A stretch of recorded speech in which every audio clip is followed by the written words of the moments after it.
nggak kelihatan ya.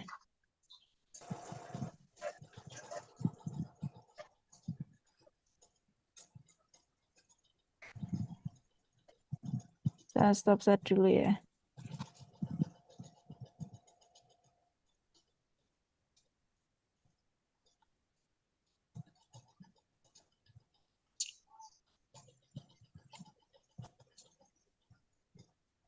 Oke, kita lanjutkan.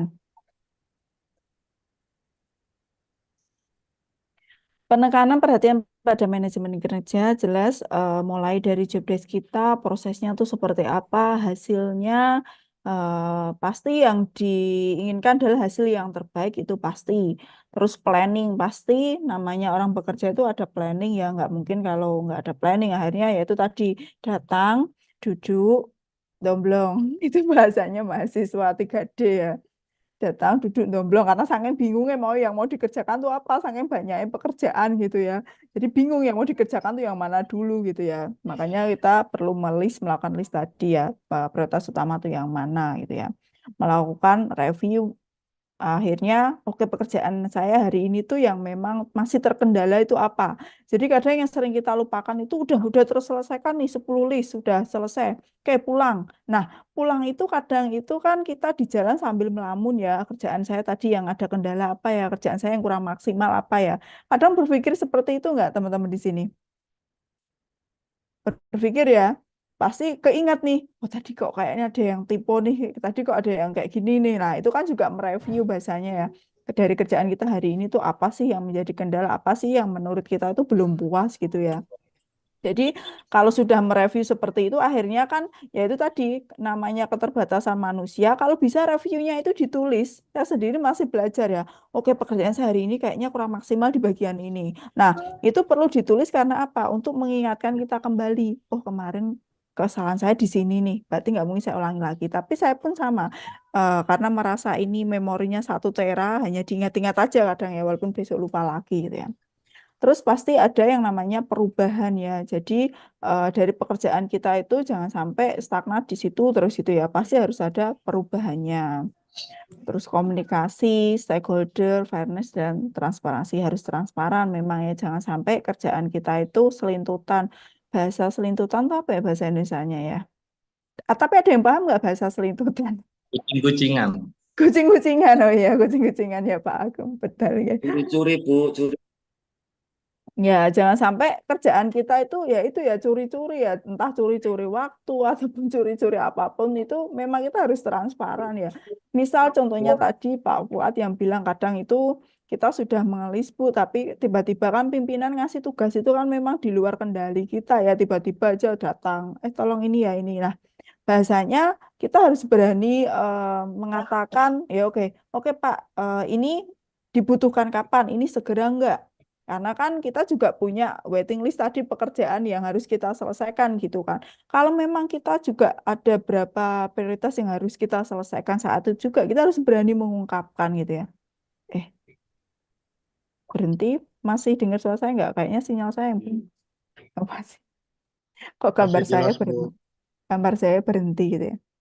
Jadi harus berani mengungkapkan, Pak, mohon maaf Pak, ini dibutuhkan kapan ya gitu kan? Misal harus selesai kapan, jam berapa gitu ya? Karena ini saya yang harus saya selesaikan ini ada 2. Misal seperti harus berani mengatakan itu, jangan sampai ya itu ya kembali lagi komunikasi.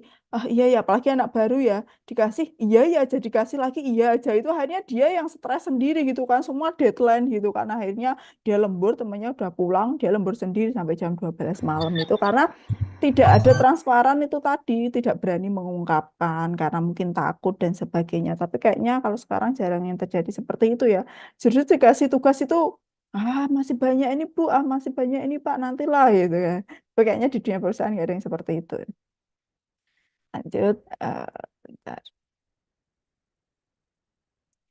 Nah, kontrak psikologis pastinya ya sebuah sistem akan nilai keyakinan yang mencakup karyawan percaya bahwa tindakan yang diharapkan dari mereka dan apa respon mereka harapkan sebagai imbalan dari karyawan. Jelas, namanya karyawan itu butuh yang namanya feedback. Jadi pekerjaan mereka itu butuh untuk, oh kalau bagus ya, oh bagus-bagus ini sudah mencapai target dan sebagainya. Setidaknya itu perhatian dari seorang pimpinan gitu ya.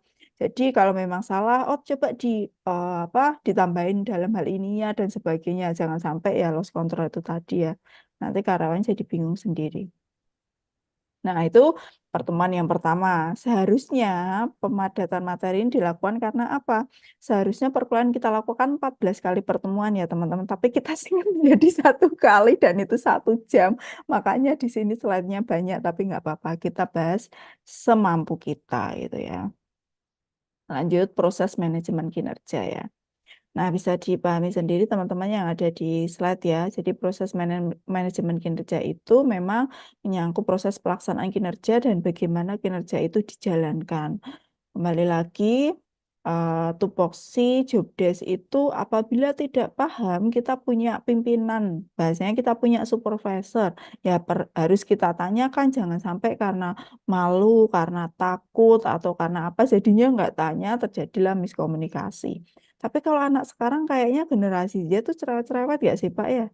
Ada yang mungkin teman-teman di sini punya karyawan yang anak-anak muda itu justru cerewetnya minta ampun gitu ya, tanya terus gitu bahasanya ya, apalagi kalau karyawan seperti saya itu ya kayak bakul jamu gitu kan, pasti akan tanya terus.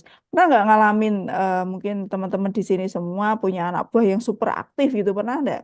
Pernah pastilah ya, yang di kapal, di darat. Yang di kapal punya anak buah susah diatur anak mudanya.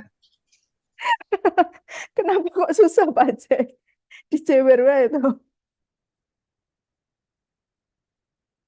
biasanya Milenial lah. kapal kan junior-juniornya ya itu ya. Kalau susah diatur suruh push apa aja atau cemplong ke laut gitu. Maunya Biasanya maunya jalan-jalan terus. oh maunya jalan-jalan ya biasalah anak muda pelaut gitu ya. Jadi setiap kapalnya sandar itu pengennya jalan-jalan terus gitu nggak apa-apa. Yang biasanya itu sebagai kaptennya atau pimpinannya oke kita jalan-jalan nih. Nah di saat jalan-jalan itulah bahasanya Kaptennya "Wih, juga jalan. gimana Pak Puji?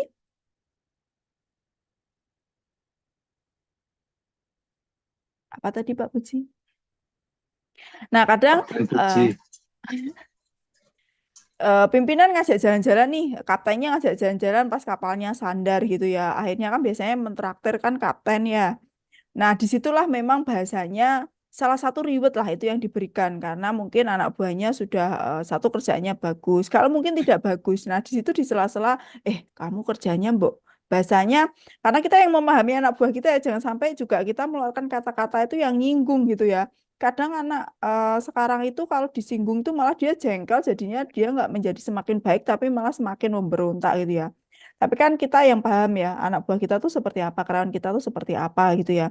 Jadi sambil jajak ke ngopi bareng, besok kerjaanmu selesaikan yang bagian ini dulu ya, kayaknya nih.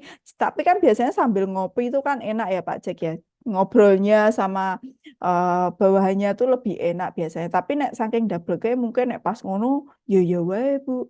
Tapi kok nek pas kerja ya double.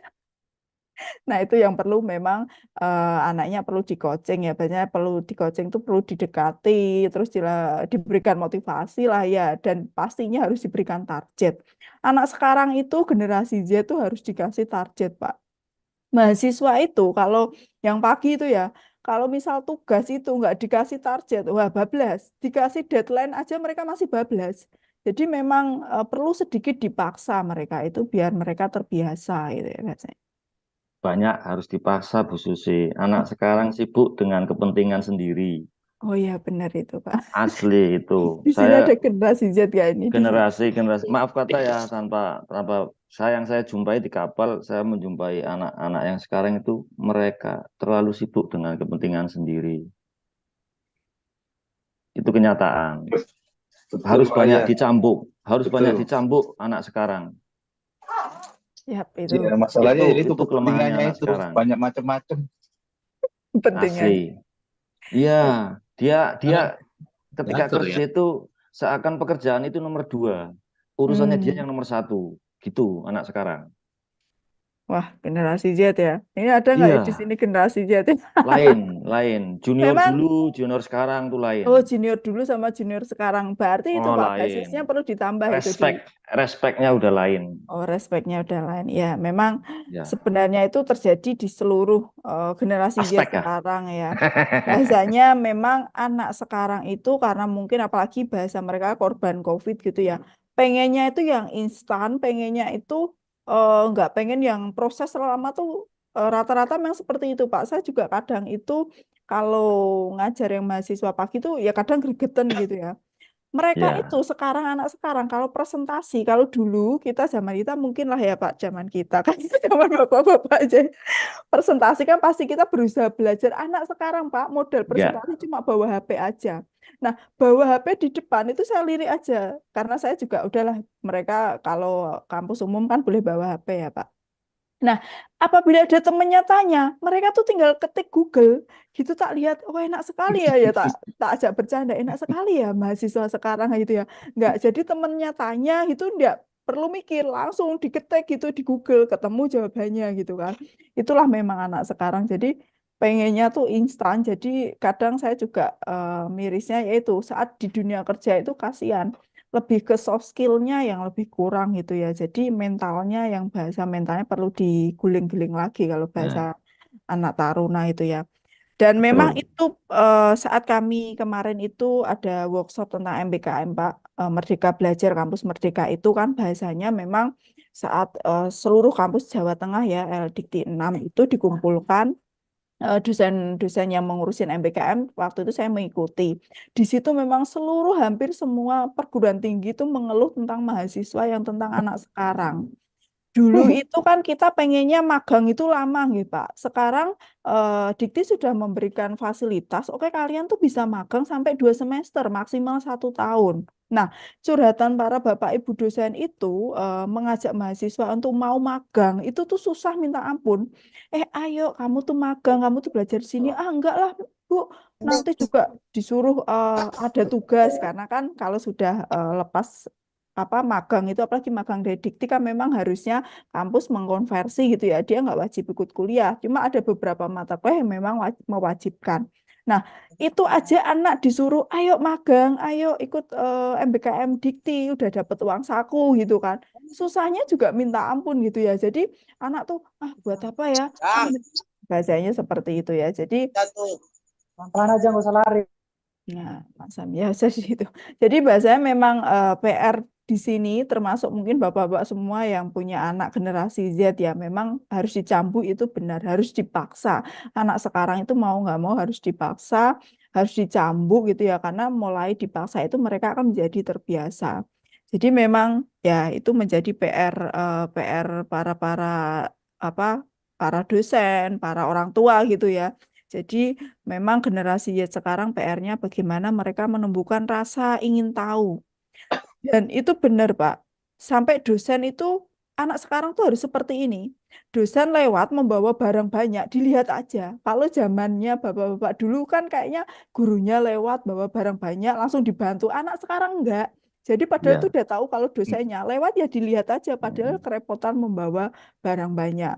Terus kalau kita minta tolong, Pak, harus bilang seperti ini, minta tolong ini taruh di meja saya, taruh di bagian bawah, harus jelas instruksinya. Karena kalau enggak, anak sekarang itu suruh bawain, mereka akan, oh, bawa kemana ini? Pasti mereka akan bingung gitu bahasanya. Yaitu tadi, bawa ke meja saya, taruh di loker saya. Jadi memang bahasa penekanan itu yang perlu disampaikan dengan detail ke anak sekarang itu memang ya itulah bedanya sama yang dulu ya. Kreativitas, terus terus jangan yang di sini ada generasi Z jangan protes ya. Itu yang dirasakan seluruh mahasiswa perguruan tinggi hampir semuanya seperti itu. Jadi menjadi PR kita semua, terutama yang dosennya maupun orang tua gitu. Jadi sabar-sabar ya Bapak-Bapak yang memiliki anak buah generasi Z, bagaimana caranya? Yang pasti anak sekarang harus ditarget, Pak. Itu. Jadi kalau anak-anak itu saya libatkan dalam program kegiatan sosialisasi itu pasti mereka saya target dan target pasti saya sampaikan ada rewardnya. Kalau kalian memang satu bisa mendapatkan hasil, bisa seperti itu. Jadi memang anak sekarang harus dikasih target dan deadline waktu yang tegas. Biasanya tegas itu hari ini kita harus follow up. gitu. Karena anak sekarang kadang batas waktu pengumpulan tugas sampai jam 12 malam. Itu jam 12 kurang 10 masih tanya, Bu, paling lambat hari ini ya. Nah, itu sekarang jadi mengulangi lagi karena intinya saya juga kadang ya itulah memang generasi Z yang harus bahasanya perlu kita cambuk tadi ya. Tuh. Jadi mereka pengennya tuh instan dan proses itu mereka lebih ke malas mungkin bahasanya ya. Tapi nggak apa-apa Satu itu. lagi Bu, Oke, untuk Mas. generasi sekarang yang saya amati itu, mereka lebih mementingkan ke haknya, tuntutannya. Ya, tapi tanpa mengurangi rasa salut saya sama generasi sekarang, mereka kalau kreatif juga kreatif sekali. Saya akui. Tapi ya itu, kreatifnya nggak mau diatur, maunya semau dia.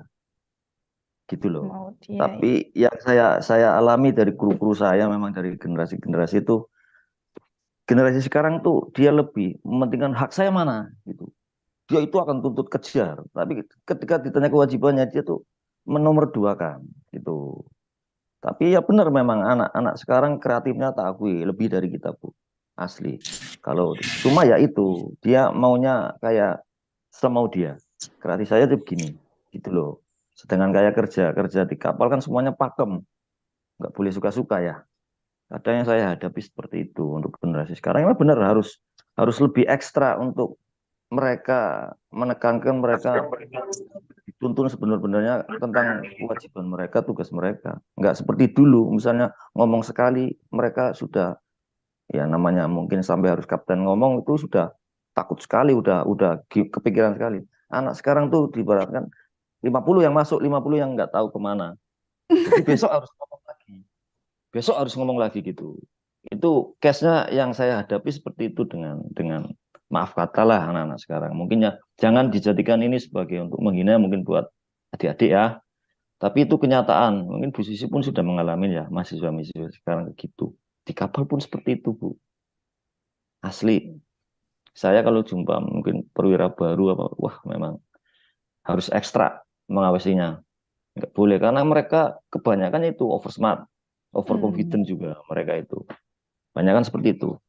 Yang pasti ya respeknya itu memang terkikis mereka dengan orang. Itu yang saya alami ya. Banyak juga yang masih bagus, banyak Bu. Saya akui banyak.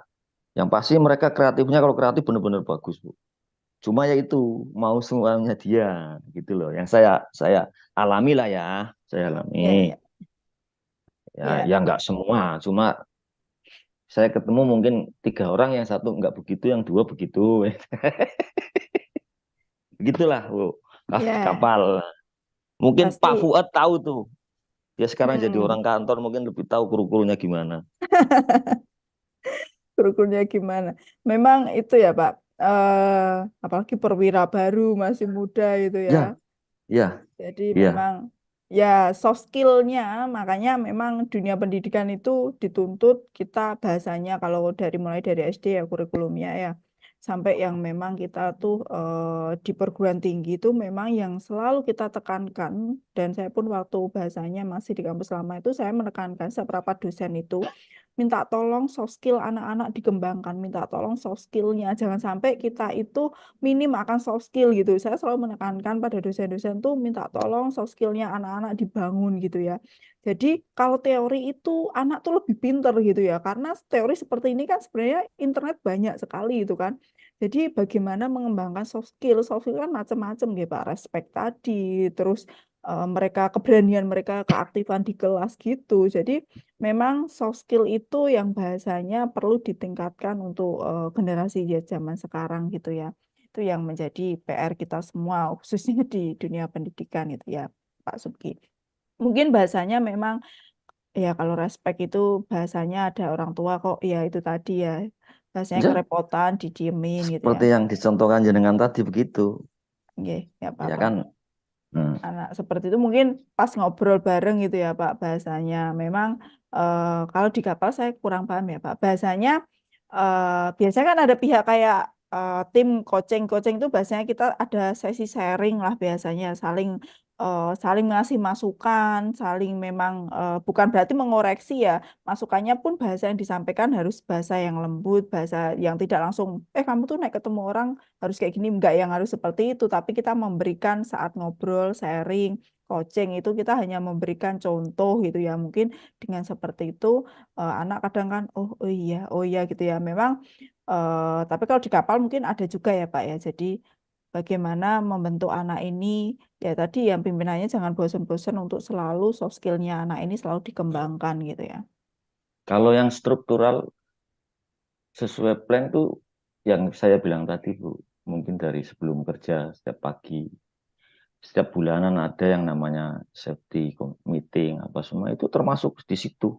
Nanti 6 bulan sekali yang mungkin Bu Susi bilang kalau ada yang namanya review dan feedback dari kesejahteraan kru, dari safety, dari manajemen SMS-nya, SOP-nya, semua keselamatan apa semua dibahas. Bahkan sampai mungkin kebijaksanaan yang ada di SOP mungkin itu belum up to date, itu pun kita berhak untuk mereview semua. Nanti kan setelah 6 bulan sekali kita tampung semua dari semua kru keseluruhan medan dan mesin, nanti kita akan dilaporkan ke kantor. Kantor nanti di review dan feedback lagi. Seperti itu sih. Sebenarnya kalau di kapal kita kayak robot Bu. Kita nggak boleh suka-suka. Makan pun sudah ada jamnya, apa sudah ada jamnya. Apalagi masalah kerja. Harusnya lebih Tidur pun disiplin ya ada. Pak ya. Ya memang Bu. Ketika orang itu yang namanya terjadi human error, ketika mungkin dia waktunya harus istirahat, dia nggak istirahat. Mungkin anak sekarang asik main PS, Oh iya. telepon-teleponan lama, nanti akhirnya kerja ngantuk. Nah, itu kejadian yang seperti itu. Iya, iya, benar Pak. Nah, di situ Apalagi yang di kapal. Kalau di anak-anak kapal laut. asli Bu, setiap setahun pun ada yang namanya audit dari internal, dan maksudnya dari kapal diaudit sama pihak kantor sendiri, internal audit. Nanti ada lagi external audit dari dari kelas itu biasanya yang menaungi. Belum lagi inspection. Sebenarnya di kapal itu sangat terlalu sibuk untuk melakukan itu. Kita harus selalu di rel. Kalau keluar rel ya sudah.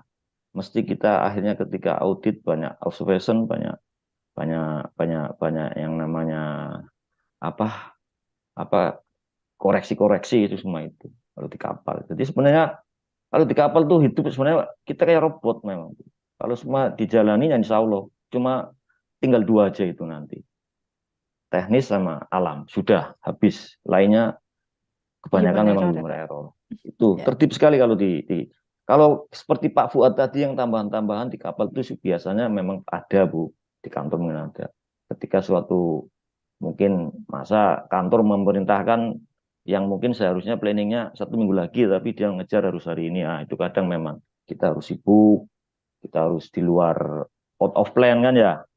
Nah, Iya. disitulah kita dibutuhkan kerja tim kita karena sebenarnya kerjaan itu harus dilaksanakan minggu depan misalnya. Jadi ketika harus dilaksanakan hari ini, kita harus bertuburkan dengan kerja-kerja lain.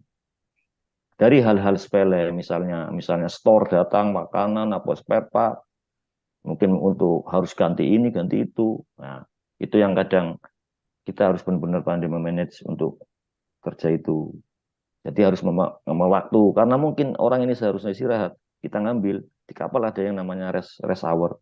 Itu kita sangat ketat sekali, Bu. Dalam satu harinya minimal berapa jam kita harus tidur, tak terputus. 1 minggunya minimal berapa, sampai 1 bulan yang berapa. Jadi kita di situ pun memanage dari istirahat pun dimanage benar-benar. Nggak boleh kan ini, kalau lebih nanti itu merah. Ketika ada inspection, itu ILO, Labor Organization, kita kena. Itu Hmm. sudah suatu observasi gitu. Sampai sama kontrak pun kan untuk pelaut maksimal 1 tahun misalnya. Kalau lebih pun itu sudah jadi observasi. Seperti itu, Bu. Kalau di kapal itu sebenarnya kita benar-benar kayak robot. Kalau semuanya mengikuti, insya Allah nggak ada apa-apa. Kecuali 2 yang tadi itu. Gitu. Mungkin sharing Siap, dari saya seperti itu, Bu. siap Pak. Kayaknya unik juga ya hidup di kapal. Nah, Jadi ke para pelaut itu sudah seperti robot, tapi tidak apa-apa. Yang namanya di sebuah manajemen itu pasti ada yang namanya kalau sempurna itu kayaknya nggak mungkin itu. Ada aja ya, pasti pasti ada. pasti ada itu Pak. Ya. Itu seninya kerja, Bu. Nggih, Satu itu lagi, seni. Bu. Di Nggih. kapal tuh setiap kita kerja juga ada yang namanya, sebelum mulai ada yang namanya risk assessment. Risk Nah, itu pun assessment. sama. Kerja apapun itu ada, dari misalnya peralatan apa yang harus disiapin, perlengkapan apa yang disiapin, bahaya-bahaya apa yang harus disiapin, semua. Jadi kerja itu kalau sesuai dengan asesmen itu, ya insya Allah nggak ada apa-apa selain yang dua itu. Oke, siap, Pak. Ternyata banyak hal yang terjadi di dunia kapal gitu ya, dan begitu juga nanti di perusahaan. Kalau di perusahaan teman-teman mungkin bahasanya kurang lebihnya sama gitu ya, kalau namanya human error itu udah sering terjadi. Oke, kita lanjut untuk ini mungkin yang slide terakhir ya, nanti teman-teman silahkan bisa dibaca karena sudah lebih nih, nanti kena strap sama Pak Haris nih. Model dan siklus manajemen kinerja lanjutan pastinya ini menurut Armstrong ya. Nah, ini yang memang selalu kita lakukan ya, rencana, kita merencanakan pekerjaan itu apa, terus kita action, kita tindakan. Kalau di dalam namanya pengantar manajemen itu POAC ya, POAC namanya, planning, organizing, seperti itu. Jadi kalau ini dalam manajemen kinerja itu ada rencana, terus tindakan actionnya seperti apa. Setelah itu dimonitor, kita laporan ke pimpinan, pastinya ada evaluasi, review. Nah, inilah yang kita kerjakan setiap harinya bahasanya ya. Selalu muter seperti ini. Rencana, tindakan, terus dimonitor, direview lagi. Akhirnya lagi kembali lagi ke pekerjaan selanjutnya. Ini yang sering kita lakukan. Cuma kadang memang di dalam review itu teman-teman sudah melakukan semua review. Cuma ya itu tadi kadang reviewnya hanya di angan-angan gitu ya. Jadi lupa gitu ya. Oke, absensi seperti biasa nanti saya share di grup nggih. Ini jam kedua waktunya psikologi industri, pasti lebih menarik lagi nih psikolog itu ya. Orang-orang psikolog nih yang lebih bagaimana psikologi industri yang bagus gitu ya. Oke, sampai sini ada yang tanyakan, nanti materi saya share ya, nanti bisa dipelajari sendiri. Ada yang bisa, ada yang mau tanyakan lagi teman-teman? Ini 83, kemarin sampai 100. Yang lain kemana ya? Malam mingguan kah? Malam mingguan kayaknya, Bu. Oh, malam mingguan. Tak apa ya, kita malam mingguannya lewat Zoom ya. Boleh bertanya, Boleh, Pak Yopi, monggo. untuk kegiatan plan to check action DCA POA itu apakah bisa dilakukan oleh semua kegiatan termasuk di bidang kami yang statusnya banyak mengandung emergensi atau hanya produk untuk kegiatan rutin-rutin saja, Ibu? Matur nuwun. Oke, yang namanya POAK tadi atau namanya proses kinerja, manajemen kinerja itu sebenarnya kan dilakukan di semua bidang ya Pak ya. Kalau Pak Yopi dokter ya, kalau sebenarnya Pak Yopi bisa sharing ya, dokter itu wah beda lagi nih pasti penanganan dalam manajemen kinerjanya gitu ya. Jadi yang namanya lingkaran tadi itu pasti kita lakukan setiap hari gitu, nggak dalam hal pekerjaan sepertinya ya. Misal kalau anak-anak kuliah itu, mahasiswa itu pasti saya tanya, pasti mereka punya plan nih kenapa mereka ambil kuliah. Terus mereka akhirnya melaksanakan kuliah itu. Terus mereka punya target nih, reportnya mereka harus lulus 3,5 tahun mungkin ya. Terus akhirnya mereka punya review setiap semesternya. Karena apa? Mungkin nilainya susah dan sebagainya itu. Jadi memang lingkaran tadi itu bisa dilaksanakan dalam semua bidang gitu, Pak. Kalau menurut saya nanti monggo bisa dikoreksi teman-teman yang lain ya. Dalam kehidupan kita sehari-hari, misal nih besok saya mau besok hari Minggu besok saya mau piknik kemana gitu ya. Pasti ada aja plan yang akan kita laksanakan. Terus kapan waktunya kita melaksanakan? Pasti itu sudah terencana. Oke, saya mau pergi ke Surabaya, tapi besok minggu depan dan sebagainya. Setelah dilaksanakan itu kan pasti di situ akan nantinya apa yang kita lakukan, terus kita review, terus kita balik lagi. Nah, semua itu bisa kita laksanakan terkait pada bidang apapun itu, ya Pak Yopi, kalau menurut saya. Jadi, yang namanya untuk memanage kinerja tadi, yaitu tadi, apa sih yang akan kita lakukan hari ini, terus kita laksanakan, kita report, habis itu kita review, kembali lagi nanti besok pun akan kita, pekerjaan yang akan kita kerjakan apa sih? Kembali lagi sampai ke review yang tadi di kapal itu katanya ada daily activity, daily report. Jadi memang kita ada laporan harian, terus mingguan, bahkan bulanan. Seperti itu Pak Yopi. Kalau Pak Yopi, dokter, mungkin bisa sharing sedikit 1 menit, 2 menit lah ya. Di dunia kedokteran itu tiba-tiba ada Karena itu di emergensi ya Pak Yopi ya. Orang sakit kan nggak bisa ditebak gitu ya Pak Yopi. Tiba-tiba ada aja yang sakit di UGD, tiba-tiba ada pasien baru dan sebagainya. Mungkin Pak Yopi bisa bercerita sedikit gitu Pak Yopi, monggo, di dunia kedokteran. Gimana itu sebenarnya kami sudah punya SOP untuk per pasiennya. Cuman langkah-langkah yang kami dapatkan kadang-kadang itu pola kinerja kami itu kami lakukan itu kadang-kadang itu tidak kurang dengan aturan yang ada di rumah sakit, sehingga ada beberapa benturan. Contohnya pada salah satu kasus yang harusnya ditangani oleh SOP-nya oleh dokter A, eh, akhirnya karena beliau tidak ada, kami yang menangani. Nah itu eh, kondisi-kondisi yang selama ini kita lakukan seperti itu. Oke. Itu. Siap-siap Pak. Tapi itu hal-hal yang maksudnya itu tidak melanggar gitu Pak. Maksudnya dokter A ini harus melaksanakan, tapi karena dokternya nggak ada, terpaksa dokter yang jaga dokter B gitu ya. Itu sebuah hal yang wajar gitu ya Pak. Oke, siap-siap. Oke. Karena emang ya di dunia rumah sakit juga ada tadi manajemen di rumah sakit. Terus Dan putus. saling berbagi. Atur nuwun nek ngoten niku informasinya. Terima kasih banyak. Siap. Terima kasih Pak Yopi. Ada lagi teman-teman? Cukup, nggih? Nanti sharingnya kita lanjutkan lagi besok jam 1:30 ya, mulainya jamnya.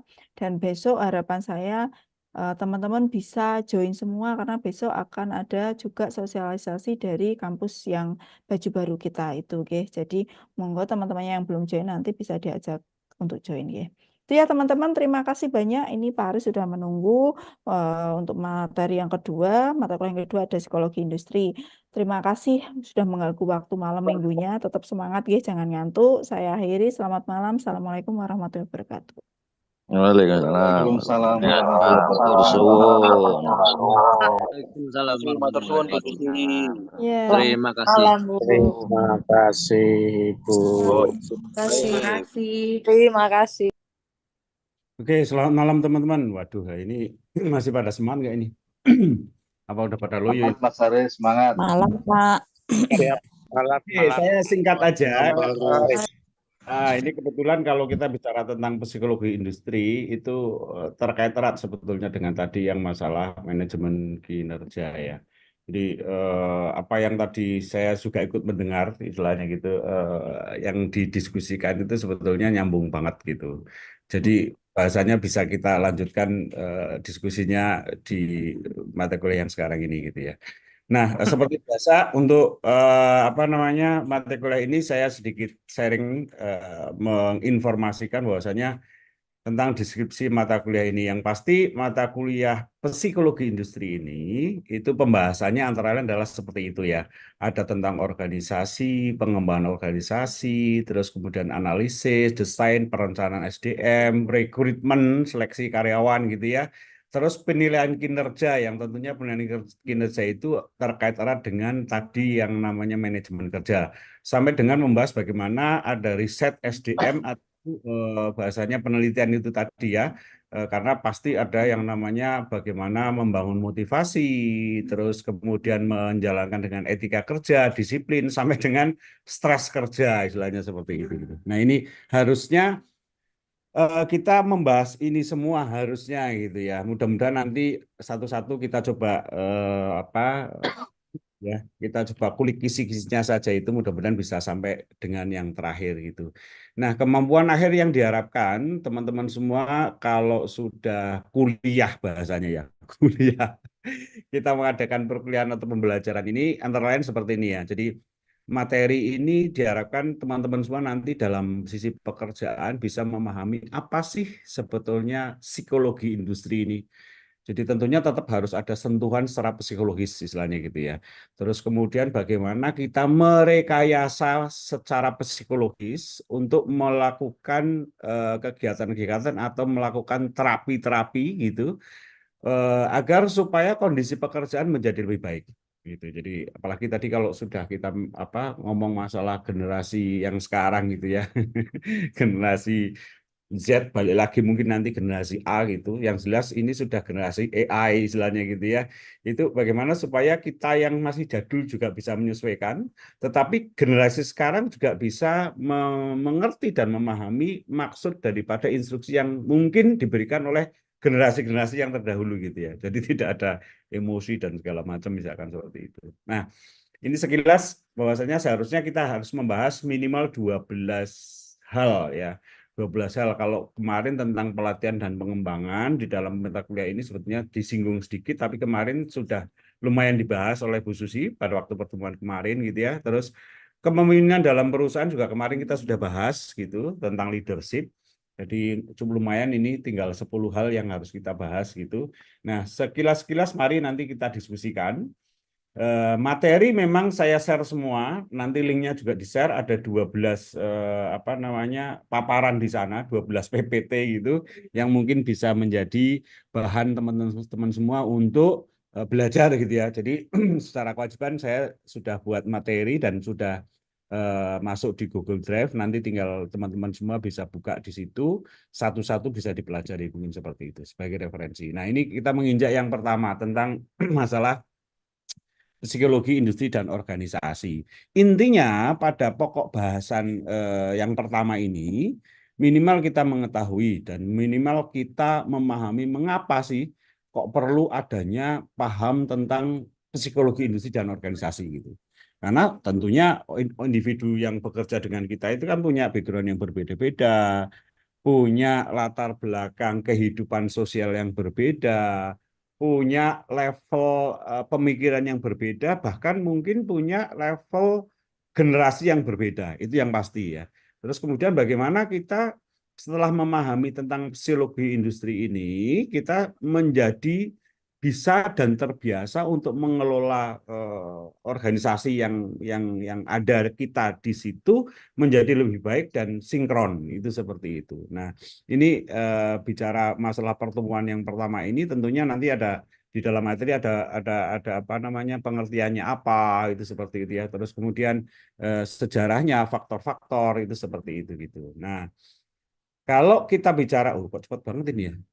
Tiba-tiba sudah seleksi. Nah, kalau kita bicara masalah psikologi industri, ini sekalian mari teman-teman kita diskusikan saja istilahnya gitu ya. Jadi contoh tadi kalau saya mendengarkan dari diskusi pertama tadi bahwasanya yang paling ramai tadi adalah generasi sekarang itu generasi yang berbeda dengan generasi yang dulu. Kreativitasnya betul-betul diakui bahwasanya anak sekarang memang betul-betul kreatif gitu. Sampai kreatifnya itu kita roaming gitu ya.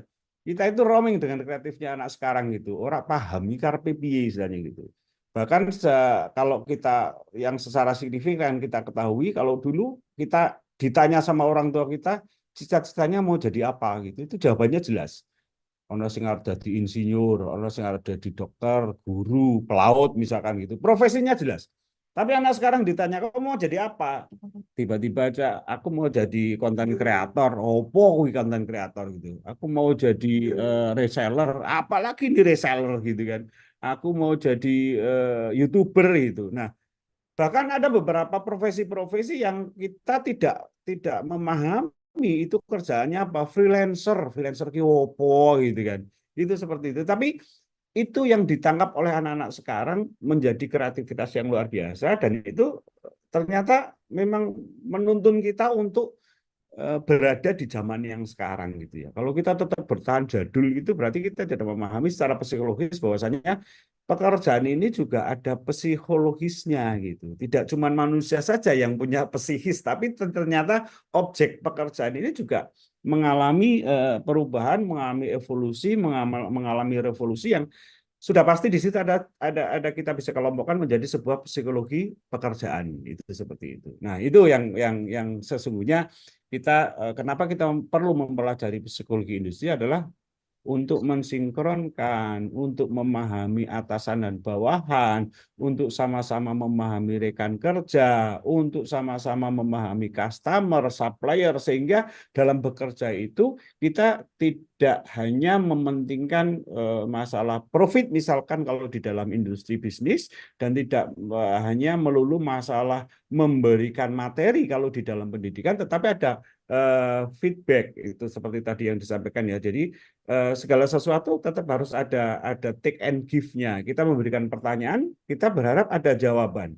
Kita melakukan tindakan, kita berharap ada review, ada respon dari tindakan yang kita lakukan. Sehingga apakah tindakan yang kita lakukan itu benar atau tidak, respon dari sekeliling kita ini itu akan mencerminkan bahwasanya tindakan kita itu bisa diterima atau tidak. Nah, kesimpulan adalah kalau saya bilang intinya adalah seperti itu kalau kita mempelajari psikologi industri. Jadi kita memahami situasi yang ada di dalam lingkungan kita, terutama lingkungan pekerjaan kita, lingkungan baik secara internal kantor maupun secara eksternal dengan partner-partner kita. Sehingga apa yang kita lakukan tentunya dirasa atau dapat dirasakan sebuah hal yang menambah value atau menambah kebermanfaatan buat semua pihak, itu seperti itu ya. Nah itulah jadi secara garis besar kalau kita belajar tentang psikologi industri adalah antara lain seperti itu. Nah, keterkaitan dengan psikologi industri tentunya kalau kita dalam sebuah organisasi, pertama adalah kita harus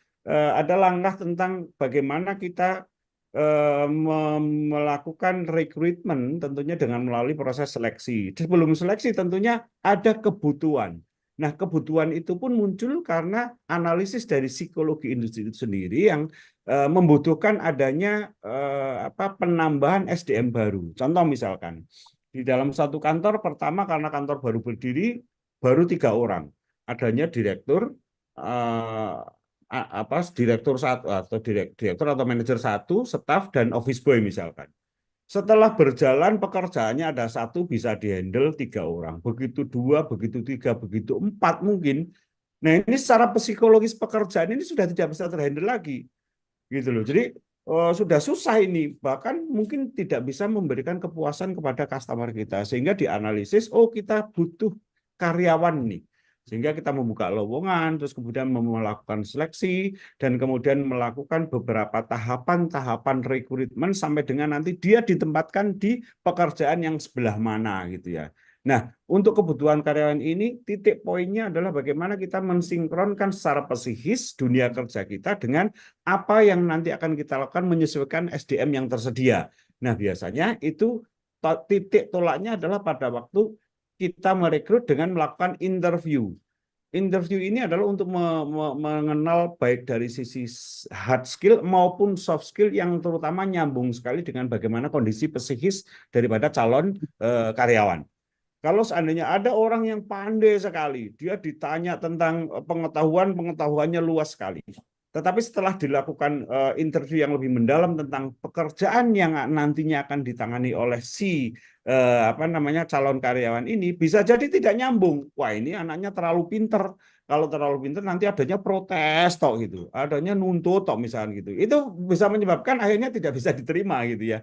Itu seperti itu. Jadi semua pihak kalau sudah memahami tentang psikologi secara industrial, misalkan kita mau interview, kita sebaiknya kita tahu dulu tuh, mungkin dengan klik website di perusahaan A, misalkan kita daftar di perusahaan A, kita coba searching dulu perusahaan A ini tentang apa, dia butuhnya itu, misalkan dia butuh seorang marketing misalkan gitu, ini marketingnya marketing apa, diketahui dulu, sehingga psikis industri daripada perusahaan itu kita tahu lebih dahulu, sehingga kita sendiri dalam nanti interview akan bisa lebih menyesuaikan apa yang mampu kita jual, apa yang mampu kita kontribusikan untuk kepentingan perusahaan itu.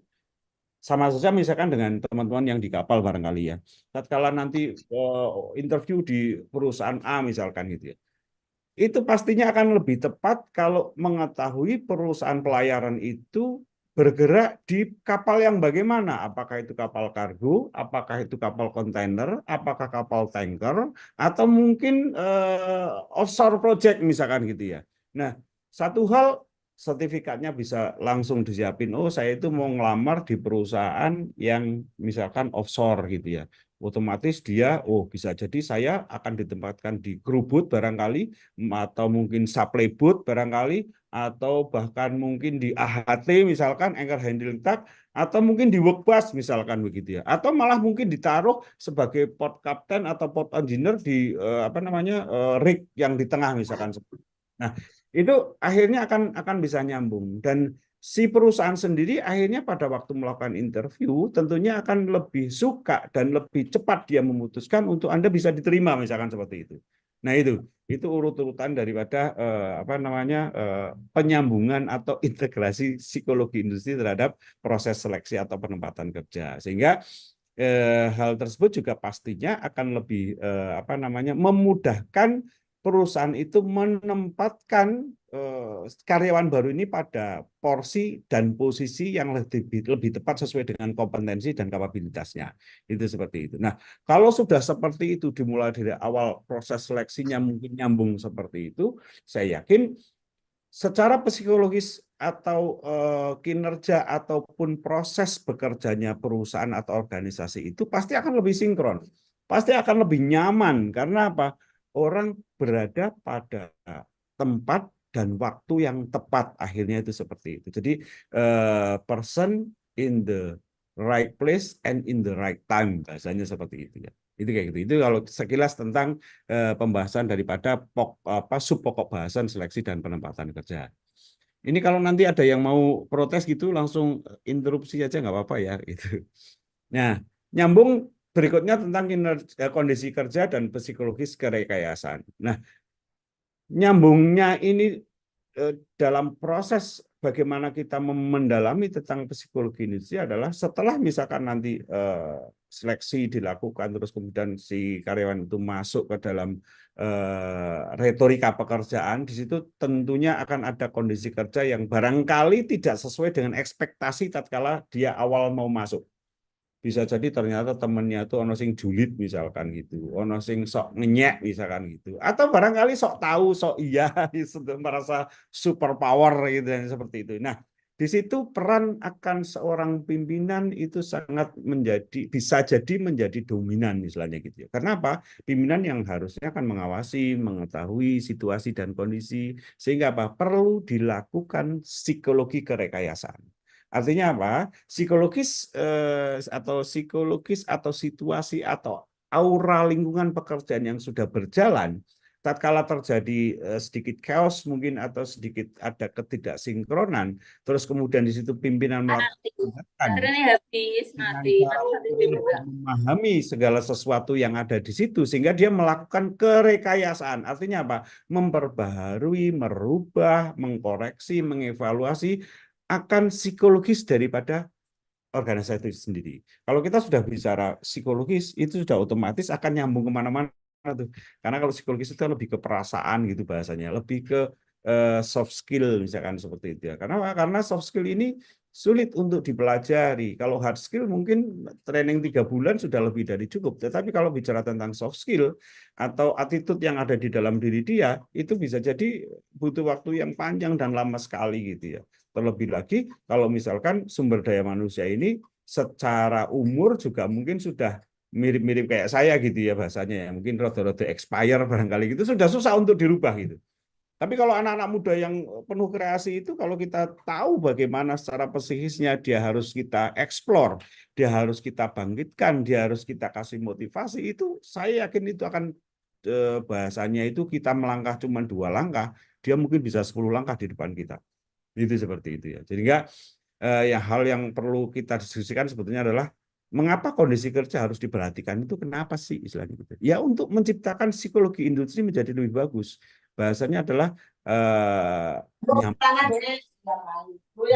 mungkin menjadi sesuatu hal yang memunculkan loyalitas yang diharapkan misalkan gitu ya.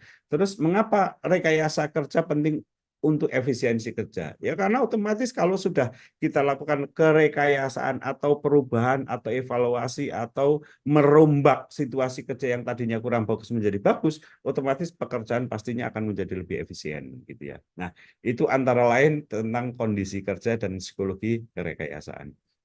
Nah, Di dalam melakukan bahasanya itu adalah perekayasaan psikologi, tentunya akan terkait erat dengan organisasi secara keseluruhan maupun kelompok kerja secara parsial, istilahnya seperti itu ya. Sehingga bagaimana sebuah organisasi itu dibuat dibuat bagian atau tim kerja atau level pada struktur organisasi yang efektif dan efisien itu merupakan hal yang sangat penting.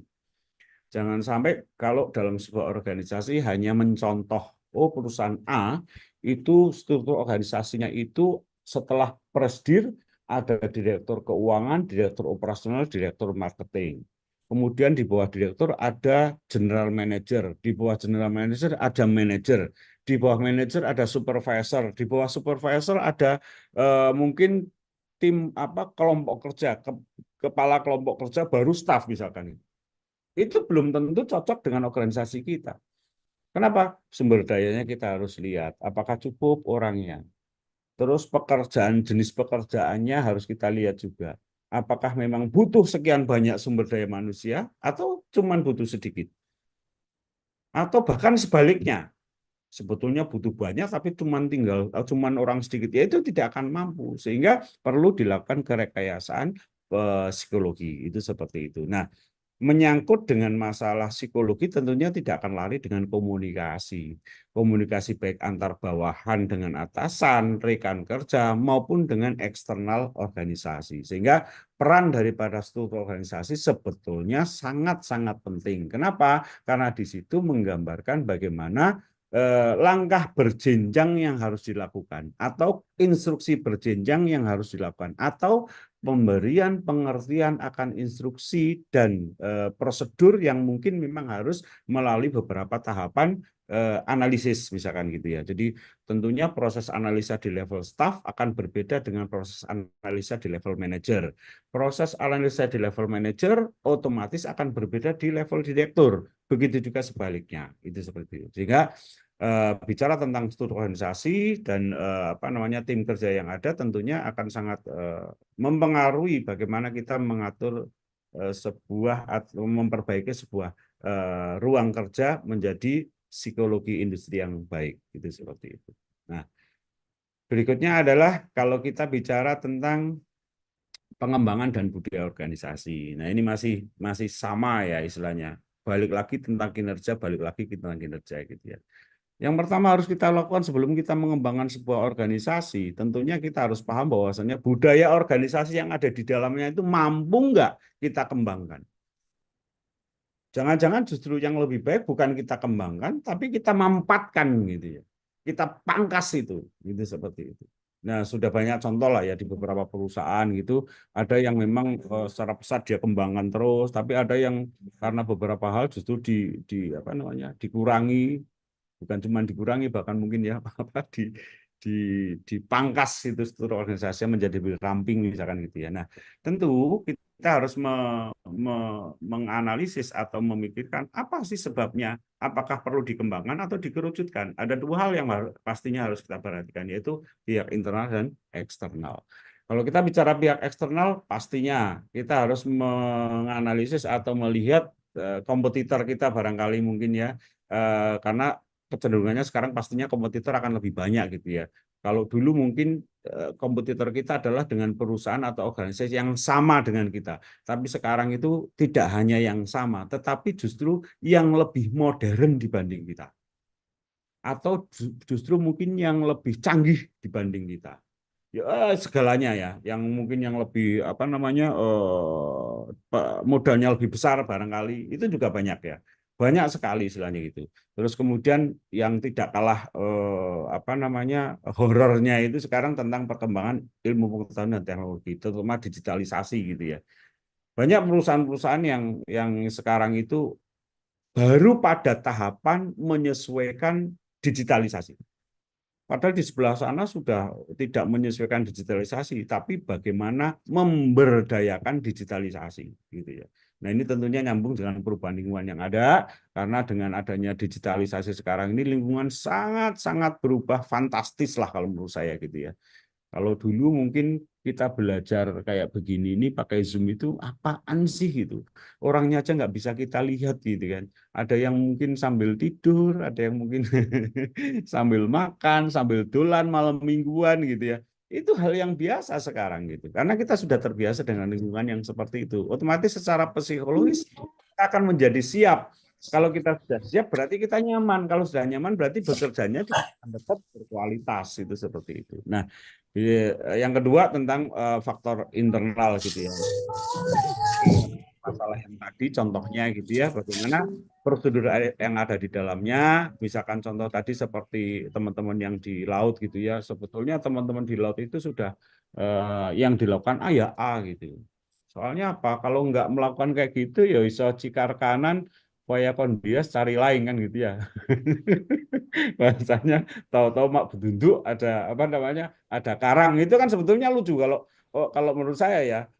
Berlayar tiba-tiba mak bedunduk ono karang itu harusnya nggak mungkin karena apa sudah ketok ning radar misalkan seperti itu ya. Tetapi alam siapa yang tahu gitu diprotes loh ora ketok memang ora ketok sebab apa ya mboh pokoknya Gusti Allah anane kaya ngono ya gitu kan itu seperti itu ya.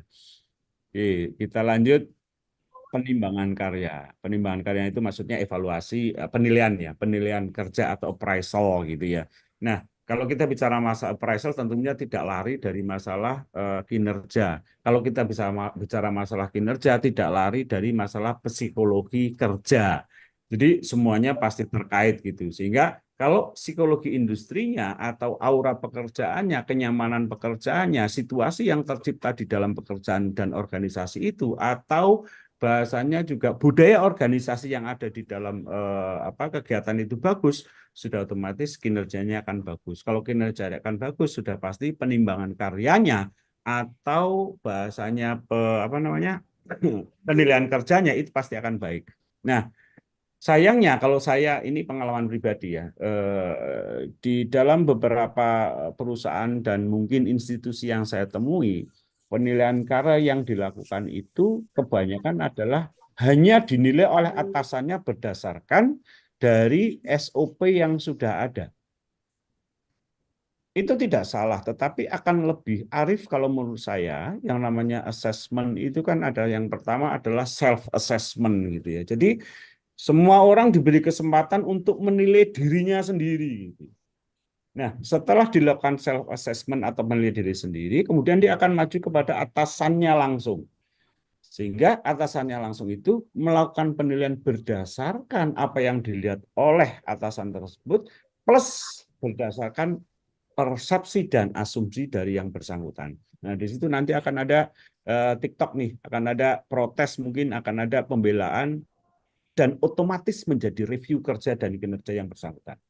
Itu seperti itu. Setelah nanti terjadi, diajukan ke atasannya lagi, dan seperti itu.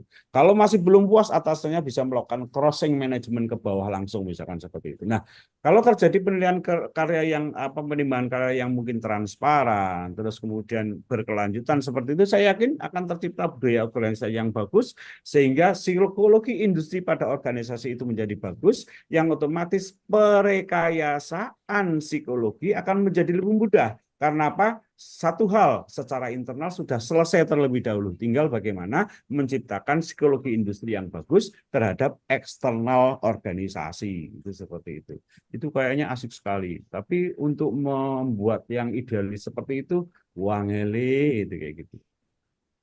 Lanjut ya. Ini lanjut tentang motivasi. Nah, ini motivasi ini sangat menarik nih. Saya beberapa kali ngajar mata kuliahnya biasanya entrepreneurship gitu ya.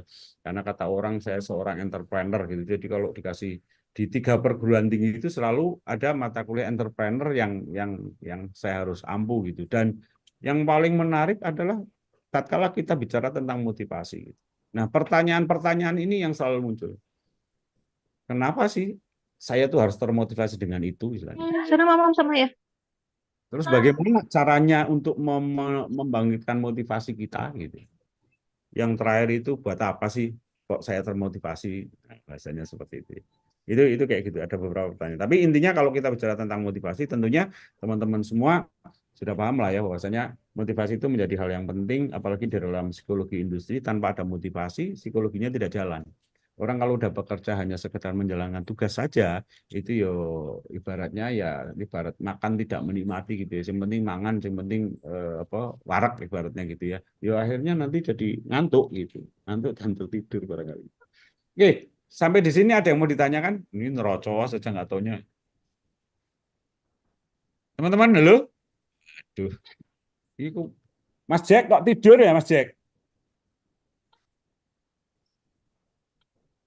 Meneng kabeh ke jajal turu kabeh gimana nih? Halo, teman-teman, ada yang mau diprotes? Ya Pak. Lanjut, Pak. Lanjut, lanjut suaranya karo ngantuk nih Jan. Lain kali Ngopi kalau dulu Pak. Maaf kita Pak, tak tinggal Pak. kenapa? Maaf, saya tinggal. Lain Cuca kali, Pak. Tak tinggal iya, cuca Pak. lain kali kalau kita pemadatan mending ngopi aja kali ya. Iya, Sambil ngopi aja Pak. Ngopi dulu Pak. ya, mantap. Oke, saya lanjut biar sampai selesai dulu deh. Ini waktunya. Oke Pak, siap. Oke, sekarang lanjut kita bicara masalah kepuasan kerja. Nah, apa, kalau kita bicara kepuasan kerja itu sebetulnya ya semua orang pengen kerjanya puas gitu ya. Bar kerja itu ya puas gitu. Nah, saya sedikit Saya meng-slide. tidur Pak. Kenapa? Oke, faktor-faktor penentu kepuasan kerja ya. Ciri-ciri intrinsik pekerjaan. Biasanya awal mula adalah tatkala kita masuk di dalam dunia kerja itu mesti kita bisa nggak sih melakukan pekerjaan itu? Itu sudah merupakan kepuasan tersendiri gitu ya. Tatkala kita merasa bisa saja, karena gajian itu kan pasti rata-rata kan di akhir kita bekerja gitu ya. Entah awal bulan, entah akhir bulan, tapi tentunya kalau kita bekerja yang pertama adalah kita kerja dulu baru nanti gajian gitu ya. Jadi kita belum bisa akan ngomong kepuasan tentang reward berbentuk entah gaji, entah ribet, entah apapun itu. Yang pertama adalah yang kita rasakan dalam kita bekerja. Nah ini ciri-ciri intrinsik pekerjaan ini yang harus kita gali lebih dalam untuk supaya misalkan kita jadi pimpinan, anak buah ini sebelum terima gaji sudah puas duluan gitu. Jadi tatkala digaji piro wae seneng misalkan gitu ya. Gitu seperti itu. Tapi ternyata faktor-faktor kepuasan kerja itu tidak cuma itu aja gitu ya. Yang berikutnya tentu lah orang namanya kerja pasti gaji, penghasilan, imbalan. Imbalan itu bisa jadi ya istilahnya pujian barangkali gitu ya. Atau bentuk-bentuk perhatian misalkan gitu. Di pas lagi loro ditilii misalkan gitu. Atau pas lagi bad mood gitu ditanya gitu. Kenapa sih bad mood misalkan gitu ya. Meskipun yang ditanya tetap aja bad mood istilahnya gitu. Tetap aja nggak peduli dengan itu. Tapi setidaknya sebagai seorang pimpinan harus do something gitu kan untuk menciptakan di dalam lingkungan pekerjaannya itu puas lah istilahnya gitu ya. Nah, terus kemudian setelah itu adalah tentang penyeliaan. Penyeliaan itu apa sih bahasa bahasa Jawa itu apa sih penyeliaan gitu ya. Tapi intinya adalah ada sebuah ruang yang memang harus dilakukan pada sebuah organisasi untuk mungkin sekedar sharing gitu barangkali ya. Atau kalau bahasa kinerjanya adalah melakukan review tapi dengan tanpa ada tendensi apa sih kepentingan misalkan gitu ya. Kepentingannya sama satu kepentingan bagaimana kita untuk memperbaiki pekerjaan baik secara kuantitas maupun kualitas misalkan gitu ya. Sehingga semua orang, semua bidang, semua departemen atau semua divisi merasa terhandar beni. Maksudnya termotivasi untuk loyal gitu sehingga mereka benar-benar menjadi loyal misalkan gitu ya. Nah, tentunya ini juga tidak akan lepas dari bagaimana rekan-rekan sejawat itu menunjang akan kepuasan kerja. Biasanya kalau di lingkungan kerja yang penuh dengan apa namanya kekeluargaan, perhatian, hangat gitu ya, penuh dengan kasih sayang gitu. Meskipun kadang-kadang ada yang kebablasan gitu. Kasih sayang yang berkelanjutan gitu. Itu biasanya lebih nyaman gitu. Nah, pastinya kondisi kerja yang menunjang, maksudnya kondisi kerja yang menunjang itu tidak horor gitu ya. Datang, saya pernah itu mengalami masa-masa pada waktu itu kerja itu berangkat kantor itu sudah deg-degan duluan gitu, karena kondisi kerja yang memang horor gitu. Horor itu maksudnya apa? Dulu saya ingat banget, sebabnya sepele sebetulnya, karena saya harus masuk bekerja dengan lingkungan kerja yang satu ruangan tidak ada yang bisa ngomong bahasa Indonesia gitu ya. Jadi satu ruangan itu semuanya harus ngomong bahasa Inggris. Saya selalu deg-degan, ini bahasa Inggris saya kan acak-adot gitu ya. Itu seperti itu. Itu salah satu kondisi kerja mungkin yang menunjang untuk kurang puas gitu. Tapi tatkala sudah bisa ya itu akan menjadi berbalik dan menjadi sangat puas gitu. Itu seperti itu. Nah, ini teman-teman semua, saya hanya nge-slide ya, saya tidak akan bacakan satu-satu. Ini karena ada bab masalah stres kerja dan keselamatan kerja. Bagaimana tanda-tanda distress itu sih, gitu ya. Distress yang dimaksud di sini adalah stres yang negatif, istilahnya gitu ya. Jadi tentunya kalau kita bekerja pada satu organisasi akan lebih baik kalau kita memahami secara psikologis gitu ya, teman-teman di sekeliling kita, pimpinan kita atau bawahan kita, dia itu sebetulnya lebih ngalamin stres positif atau justru sebaliknya distress misalnya. Itu disusuin dulu kali ya. Aneh, Oke. Ini beberapa hal yang mungkin tidak lengkap, tapi bolehlah kita untuk sharing ya, tanda-tanda suasana hati gitu ya. Itu tanda-tanda yang dikatakan distress apa sih? Menjadi over excited gitu. Jadi punya ekspektasi tapi yang berlebihan misalnya gitu. Itu bisa menjadi distress gitu. Kok bisa? Iya. Karena secara psikologis kalau segala sesuatu yang over itu pastinya tidak baik gitu ya. Cemas, kalau cemas biasa ya, merasa tidak pasti, sulit tidur pada malam hari gitu ya. Itu. Terus kemudian ada ini tanda-tanda tentang mood atau suasana hati gitu ya. Jadi kalau kita masuk kerja kok ada yang terkantuk-kantuk gitu, sebaiknya jangan dikasih masalah gitu. Tapi dibangkitkan dulu rasa biar nggak ngantuk, misalnya dikagetin gitu. Atau ya barangkali diberi hadiah misalkan gitu ya, entah bunga, entah coklat misalkan gitu ya, asalkan jangan sampai nanti malah jadi salah persepsi gitu. Kemudian yang kedua tanda-tanda otot atau kerangka ini yang sering zaman sekarang banyak terjadi gitu ya, terutama tegang di punggung di leher istilahnya gitu ya, itu kadang-kadang sudah larinya langsung ke medis gitu. Leher kaku itu, wah aku kolesterol lagi misalkan gitu kan. Coba dikaji sedikit, apakah benar-benar Anda itu memang sakit secara medis atau memang itu tanda-tanda distress gitu ya. Tanda-tanda Anda ini stres misalkan gitu. Itu tidak dapat duduk diam atau berdiri di tempat, jadi wirawiri gitu ya, rata-rata cemas misalkan gitu. Terus kepala kadang sakit gitu, sakit itu macam-macam, mungkin saya masuk angin misalkan gitu, belum tentu itu masuk angin. Tapi bisa jadi itu adalah bentuk lain daripada stres misalkan gitu. Itu yang harus kita sama-sama peduli gitu dengan lingkungan kerja kita gitu. Seperti itu. Terus kemudian yang berikutnya tanda-tanda organ dalam badan misalkan. Perut terganggu, kadang-kadang mules gitu ya. Banyak ya orang yang karena stres jadi mules gitu atau deg-degan, keringetan misalnya gitu ya. Termasuk kalau mulut keringnya. Mulut kering ini sesungguhnya itu juga ada, ini menurut konsultasi dengan beberapa teman dokter gitu ya. Mulut kering ini bisa menjadi salah satu indikator daripada dia sedang mengalami stres yang negatif istilahnya gitu ya. Terus mendengar bunyi berdenging di kuping gitu ya. Tapi kalau ada orang yang agak perdukunan dikit itu mesti ngomong begitu ada denging gitu, wah iki aku lagi ono sing ngrasani misalkan gitu ya. Padahal belum tentu, itu mungkin bisa jadi efek daripada otot-otot organ tubuh kita yang memberikan sinyal bahwasanya kita sudah stres gitu ya, sudah capek barangkali, itu seperti itu. Gitu. Nah ini mungkin nanti teman-teman semua bisa dibaca-baca lah buat referensi, karena ini terkait dengan yang sehari-hari sebetulnya kita lakukan gitu ya, mengkaji diri sendiri apakah saya ini stres kerja atau atau apa misalkan gitu ya.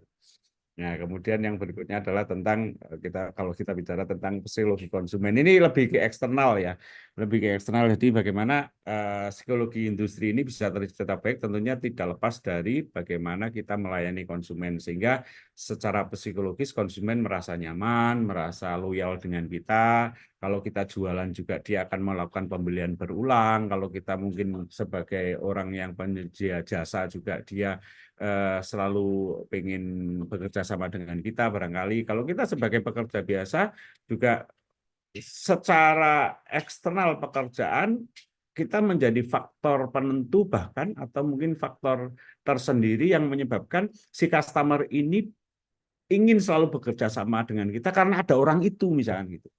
Misalkan contoh yang jadi kapten kapal atau chief engineer di sini gitu ya, kapalnya dicharter misalkan, disewa sama pihak lain.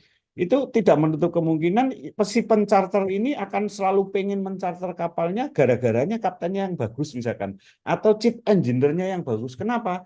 Lah karena kalau chief engineer-nya itu ki bahan bakarnya jadi ngirit gitu. Bahasanya kapalnya ora sering kencing misalkan gitu kan. Atau ya saking pinternya piye lah bahasanya gitu ya. Itu sorry ini bukan nyindir tapi ya biasanya kayak gitu-gitu. Itu gitu teman-teman ya.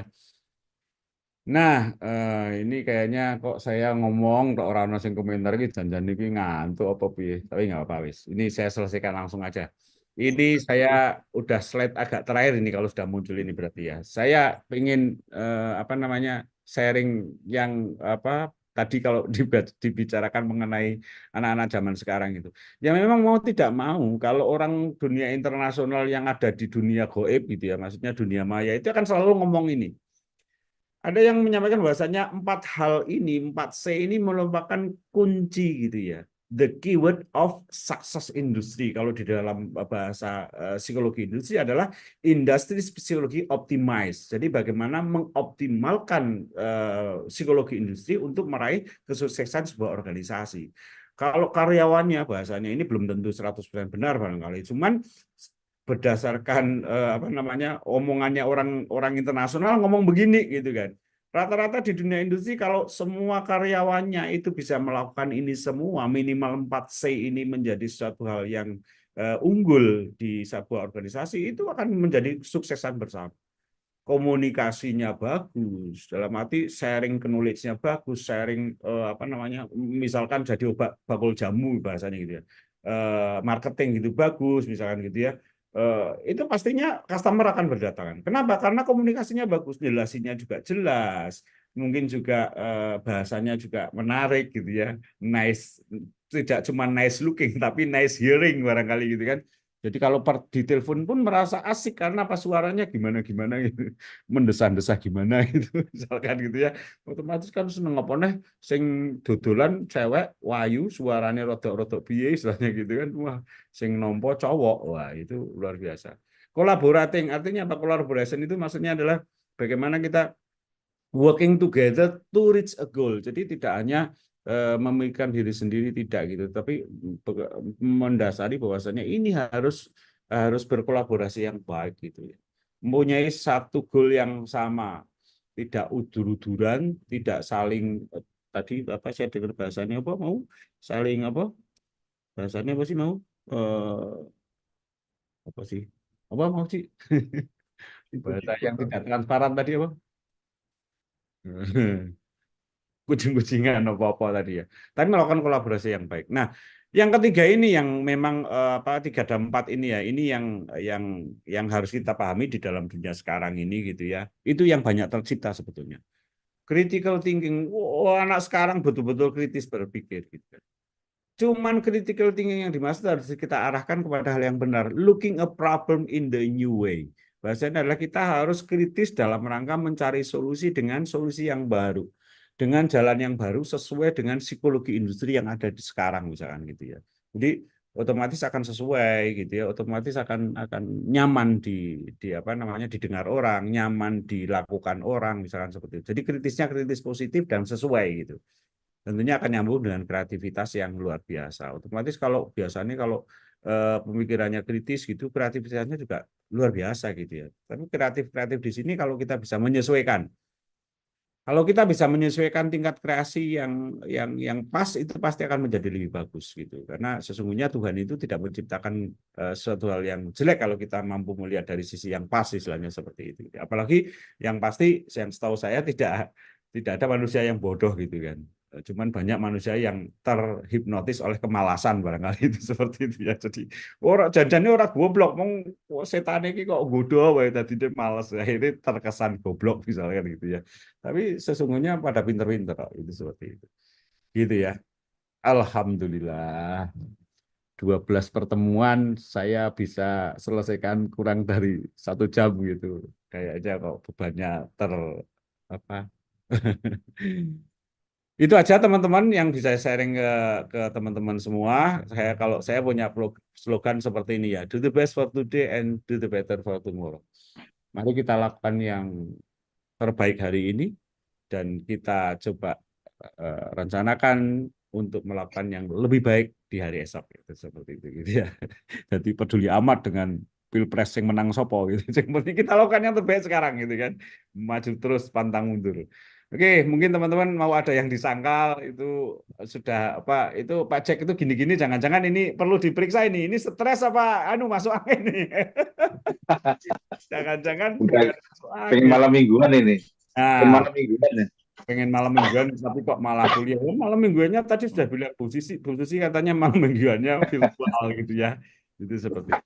Oke, teman-teman semua, kira-kira itu yang saya bisa sharing dengan teman-teman semua. Barangkali ada yang mau didiskusikan, monggo. Masih ada 5 menit untuk kita berdiskusi.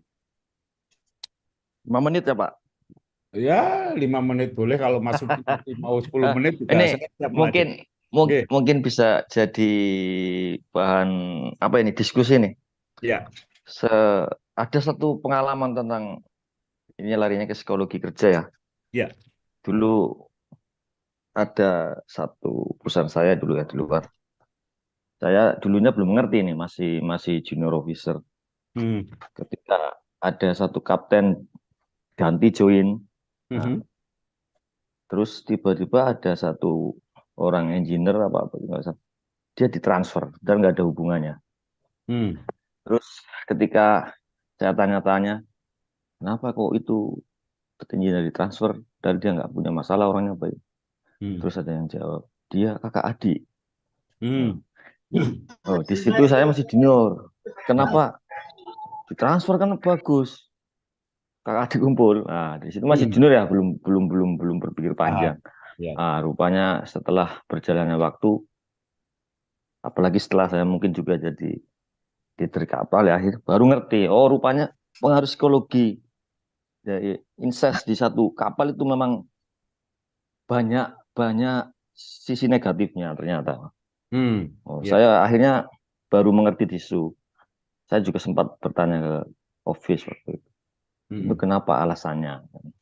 Yo, namanya orang incest satu darah kakak adik. Ketika mungkin ada suatu masalah dengan kakaknya atau adiknya, mesti itu secara psikologi adiknya akan membela, akan ikut merasakan. Salah satunya itu mungkin ya kalau yang baik nggak masalah, tapi kalau yang negatif mungkin si kapten ini ribut dengan siapa, chief engineer, wah adiknya nggak terima ya nanti jadi. Nah, itu mungkin nanti tanya sama Pak Dokter itu lebih paham itu. Benar apa enggak? Iya betul kan Pak. Kedua apa? Di sejelek-jeleknya mungkin ketika kapal harus ada bencana semuanya mati itu setidaknya tidak 2 orang dalam satu keluarga meninggal. Itu salah satu jawabannya juga. Ya mungkin itu sekedar sharing lah untuk nggak tahu lah manajemen di dalam ya. Saya dulu begitu ketika ada satu yang mungkin berhubungan darah satu keluarga itu mesti satunya harus dipisah, nggak boleh satu kapal. Itu mungkin juga masuk dalam psikologi kerja yang bisa didiskusikan ke kita itu mungkin sekedar sharing apakah benar apa enggak itu monggo tapi setahu saya memang benar gitu ya. Monggo bapak-bapak mungkin ada tanggapan ya barangkali ada yang apa namanya mau menanggapi atau mau protes barangkali malahan gitu monggo silakan. Ya itu di pengalaman saya tulisan saya dan memang selama saya kerja juga nggak pernah ada. Akhirnya ya selalu lah ketika ada gitu, nggak boleh, harus dipisah kapal gitu. Iya. Masuk akal. Terus untuk yang jenengan tadi Pak Haris bilang, di kapal tuh nggak boleh yang namanya ada begini-begini. Ya kalau dipikir memang benar juga Pak Haris, yang hubungannya sama psikologi ya. Kalau sudah urusan kerja, itu memang kita kayak robot, nggak boleh ada yang namanya ini itu. Nanti masalah urusan lain baru di luar kerja. Ketika kita sudah nggak bekerja itu baru yang namanya hubungan psikologi dan lain itu di situ baru diterapkan mungkin. Kalau sudah kerja nggak ada. Iya, nggak ada yang boleh namanya orang. Loh di sini saya ngangkatnya sepenuh hati, kamu kok separuh hati? Ya serak popo nggak ada ya. Mesti nggak bisa, harus sepenuh hati, 10 tenaga. Ya yang aku bilang tadi kita kerja di kapal itu sebenarnya kayak robot. Sudah dalam rel itu koridor itu nggak bisa lari. Kalau lari ya mesti ada kejadian gitu loh. Satu lagi itu yang benar jangan bilang nanti begini ya tak amati secara saya benar itu Pak Haris. Betul lah. Ketika larinya atau ya sudah lari di luar jam kerja mungkin itu. Disitulah hubungan psikologi antara kru di kapal. Memang saya amati harus seperti itu. Terus untuk hal yang namanya kesejahteraan kalau di kapal sih, ya kalau perusahaan yang bagus semuanya sudah diatur sebelum joinnya. Dari standarnya, dari semua kesejahteraan, gaji, kesehatan, semuanya kan sudah ada di PKL yang orang kita bilang PKL agreement itu sudah ada. Kalau memang kita nggak setuju kan di awal kita harus sudah nggak nolak untuk menerima tanda tangan. Tidak, gitu ya. Iya, sudah nggak mau tanda tangan lah intinya. Ya, Di situ kan semua sudah ada juga dashboard kita. Siap enggak dibaca semua. Dari sampai ke hal yang kecil misalnya cuti lah, tiket pesawat lah, dari yang mungkin kalau ada urgent kita harus balik gimana lah, di situ semuanya ada. Ya. Jadi di awal sebenarnya kita di situ mau siap enggak? Kalau sudah siap ya di kapal kita nggak boleh yang namanya alasan ini itu.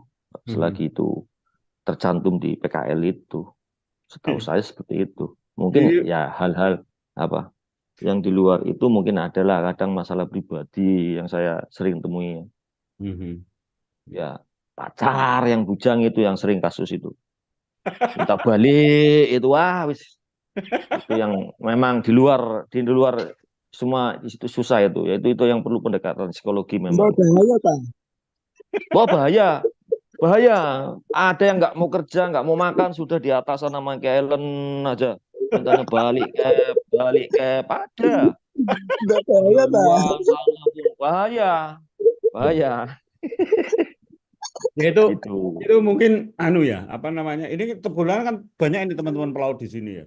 Janjani ya dong guyu janjani. Itu cerita ya aku. Tapi kenyataan rata-rata itu pengalaman pribadi itu Pak Haris. Pengalaman pribadi. Itu kadet biasanya, Haris, asli. Biasanya loh ya. Pak. Nah, ya diisolasi sana. Ya itu kalau di dalam mata kuliah ini kan sebetulnya ada namanya perekayasaan psikologi gitu ya. Itu adalah salah satu sebetulnya teorinya ada itu untuk bagaimana kita menangani hal seperti itu tanpa tanpa harus ada perubahan yang mengganggu. Bahasanya njopo iwak ora budek banyune istilahnya gitu ya. Tapi ini yang itu. paling berat untuk seorang kapten dan chief engineer di kapal ini yang perlu dibahas ini Pak Haris. Ketika kita harus memberikan crew assessment. Itu yang paling berat Pak. Iya. Karena di situ krunya sendiri tahu nilainya. Wah, di situ Pak Haris. Asli.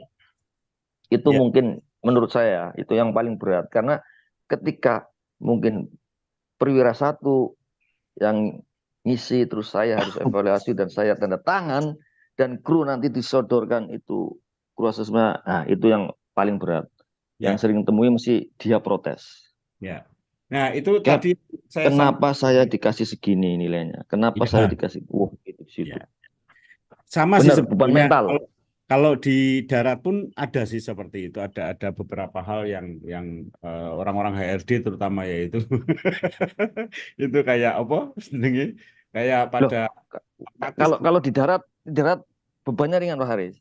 Kalau di kapal ya, sampean malam-malam datangi kapal geduk-geduk tahu ditusuk gimana? itu yang harus dipikirkan tahu. Kalau di darat kita bisa lari kemana? Ya, kapal, mungkin teman-teman yang lain ada yang mau ikut cerita juga ini pengalaman. Oh, monggo. Kalau saya itu kalau sudah waktu sampai harus crew assessment sama ya. Itu yang paling harus hati-hati sekali. Mungkin kalau saya boleh garis bawahi Mas Sugi. Jadi itu tadi yang saya sampaikan kenapa assessment kalau menurut saya itu harusnya dari self assessment dulu. Jadi bukan langsung kita yang menilai anak buah kita, tetapi silakan anak buah menilai dirinya sendiri gitu ya. Jadi kalau di kapal itu memang sudah program Pak Haris. Itu kan setiap habis ada namanya manajemen review tuh. Sebelum mengirimkan manajemen review kita sebagai seorang kapten juga harus mengirimkan crew assessment itu bersamaan karena kalau di perusahaan saya itu menyangkut masalah nanti kenaikan gaji, bonus dan lain-lain. Ya, bukan menganulir betul tidak. Cuman kan biasanya itu kan asesmen langsung dilakukan oleh atasan ya. Bahasanya tadi Iya, chief officer langsung mengasesmen para ABK gitu ya untuk di-approve sama kapten atau chief engineer untuk dilaporkan ke iya, kantor gitu ya. iya. Kalau Mungkin dek ditambahin orang barangkali ya akan umumnya sepengalaman saya biasanya dinaikkan satu tingkat lah. ya. Iya, iya, memang rata-rata begitu. Rata-rata ada langsung dinilai oleh atasannya. Jadi bahasanya kalau ada supervisor ya supervisornya yang menilai stafnya, kemudian nanti lapor ke manajernya. Kalau nggak ada supervisor biasanya langsung manajernya. Kalau di kapal mungkin langsung chief officer sama apa namanya mungkin bas 3 atau bas 4 gitu ya. Itu menilai para para apa namanya dari mulai oiler atau kadet barangkali ikut dinilai misalkan gitu ya, kelasi gitu ya. Enggak, Memang kalau umumnya kalau memang begitu. kalau di kapal itu kalau orang dek chief officer, kalau Mm-mm. orang mesin chief engineer lah. Untuk nanti chief officer sama chief engineer lah yang kapten. Lah kapten nanti baru orang kapal, orang kantor itu. Itu Ya, yang susahnya maksudnya di situ. Terus terang kalau itu jadi tantangan buat kita lah. nah itu maksud saya itulah gunanya rekayasa psikologi. Jadi maksudnya dengan prosedur yang misalkan tiap akhir bulan ada assessment. Nah, mungkin di tengah bulan itu diberi kesempatan kepada semua kru untuk mengakses dirinya sendiri. Barangkali mungkin dengan Kalau format yang sama, kita serahkan kepada para anak buah ini untuk, oke, ini mau ada assessment, silakan Anda assess diri sendiri. Bagaimana Anda menilai diri Anda sendiri, istilahnya gitu. Nah, itu sebagai bahan nanti berkomunikasi tatkala si asesor ini mengasesmen anak buahnya gitu ya. Dalam arti gini, ya jadi yang biasa dilakukan adalah misalkan saya seorang chief officer atau chief engineer gitu ya. Terus pokoknya tak akses begini-begini, tak nilai sekian-sekian. Tapi saya coba merekayasa. Jadi sebelum saya melakukan itu, saya akan sosialisasikan dulu kepada kru, saya kasih formnya gitu. Ayo, ini awal dan silakan Anda nilai sendiri, istilahnya gitu. Sehingga nanti pada waktu assessment dia dipanggil, istilahnya mana kamu mau assessment diri sendiri mana misalkan. Ini contoh aja ya. Ini saya pernah lakukan di darat gitu. Jadi bahasanya kalau dia mengakses dirinya nilainya 80 misalkan gitu ya. Nah, alasannya apa Anda menilai 80? Nah, nanti fakta-fakta yang kita tahu mungkin dari analisa atau dari pengamatan kita sampaikan secara personal approach dengan yang bersangkutan. Oke, ini kamu nilai 80, poin ini, item ini sepertinya Anda harus perbaiki, misalkan seperti itu. Jadi kalau 80 kayaknya ketinggian deh. Ini soalnya itemnya seperti ini, apalagi di kapal kan sudah jelas itu ya, ibaratnya manual booknya itu sudah jelas. Ini koyong ini kamu nggak ngelakukan ini misalkan seperti itu. Mungkin ini hanya mungkin ya, karena kebetulan saya bukan kapten, bukan ini, tapi kayaknya saya pernah melakukan di darat itu tidak semulus yang kita bayangkan, tetapi meminimalkan satu beban moral. Yang kedua agak sedikit memuaskan yang kita akses. Jadi artinya kita sebagai asesor tidak 100% merasa berdosa dengan hasil penilaian gitu ya. Tapi karena itu sesuai dengan persetujuan bareng-bareng. Nah, ada satu titik yang memang tidak sepakat. Contoh misalkan, menurut kita kita assess 5, tapi dia ngeyel 8 gitu kan. Endingnya karena wis memang ngeyel dan istilahnya tidak mau dirubah istilahnya, tidak ada kata sepakat gitu. Ya sudah, oke. Saya ikut penilaian Anda di 8, yang harus dibagi ini target di assessment ke depan Anda harus memenuhi ini semua. Itu seperti itu gitu. Itu ada pengalaman seperti itu istilahnya gitu ya. Tapi saya nggak tahu itu mungkin tidak bisa secara letterlek berlaku di semua bidang barangkali atau semua tempat, tapi monggo. Jadi rekayasa industri psikologi industri ini perekayasaan itu menjadi bahasanya kalau saya sih sampai bilang itu sebuah keniscayaan yang harus dilakukan gitu. Jadi orang menilai itu kan susah ya seperti Mas Suksi tadi sampaikan menilai itu gampang misalnya gitu kan ya. loh kalau maaf kata Pak Aris, kalau yang baik-baik kita pun fair. Yang Ya, tibanya kita kadang beban moral itu ketika sehingga ketemu ya. orang-orang yang benar-benar minus lah Ya, dibaratkan. ya, ya, ya, ya. Mungkin banyak minusnya. Kadang kita akhirnya harus apa ya, harus mark up ya. Padahal Ya. padahal nggak semestinya karena nanti orang itu akan timbul puas padahal dia masih dibaratkan belum Belum belum memuaskan. iya Belum kadang seperti memuaskan. itu juga serba salah ya Ya, memang benar seperti yang jenengan bilang ya, apa ya. personal approach sih. Kalau saya sih memang selama ini senjata saya ya saya selalu merecord mengakses mereka. Jadi ketika saya misalnya ngasih nilai ini dan ketika mereka protes, saya akan tunjukkan rapotnya seperti ini. Kamu di Ya, hal ini seperti ini, seperti ini. Nah, memang biasanya di situ ada transaksi. ya. Kamu tak kasih 70 nggak mau. Kamu maunya 80. Tak kasih 75 aja. Biasanya gitu. Atau Gimana? wani biro ya. Ya, enggak lah. Enggak Iya, lah. iya, iya. Karena terus terang kadang yang saya bilang di awal tadi, kadang dengan kita nggak semestinya, akhirnya mereka merasa puas. Ah, udah bagus kok. Dia akhirnya nggak improve Ya, gitu ya, loh. Padahal beban dari kantor kan diberatkan harus benar-benar fair gitu. ya, ya, ya, ya. Ya saya sih dengan pertimbangan biasanya yang pasti nomor satu sih attitude dulu. Kalau Ya. sudah masalah final itu attitude. Kalau memang orangnya attitude-nya bagus, dia mau belajar bekerja, saya excuse. Biasanya seperti itu. Mungkin ada tambahan lain dari teman-teman, masukan lain. Wah, ini Mas Iwan Karuniawan, Mas Eko, Mas Joko, ini asesor-asesor semua ini kok menang aja, Nah, tapi mulus-mulus saja gitu. aduh. Anak Oke, buahnya Mas kayak Aris. gitu. Oke, oke. Saya kasih Izin, masukan Mas. sedikit. Baik. Mas Fuad, Ya, ya Mas Joko, Mas gimana Aris Mas ya, Joko? ya, oke siap. Itu Jadi, satu letting senior Haris. Mas Buat itu satu letting. Sekarang udah jadi orang kantor, jadi pakai dasi terus sudah susah.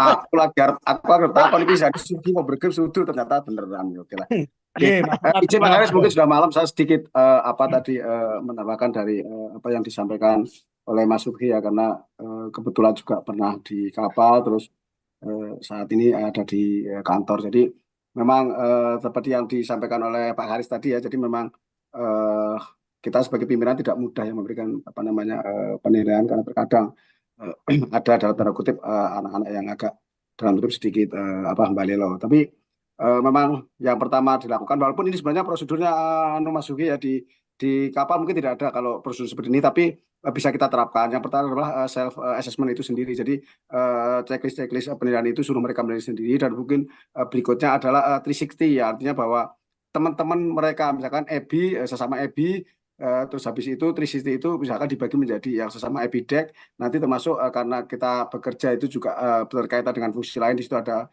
Dek departemen, engine departemen ya, kawan-kawan di mesin ya kan. Nah, seperti ini nanti mereka. Nah, setelah itu baru nanti pimpinan.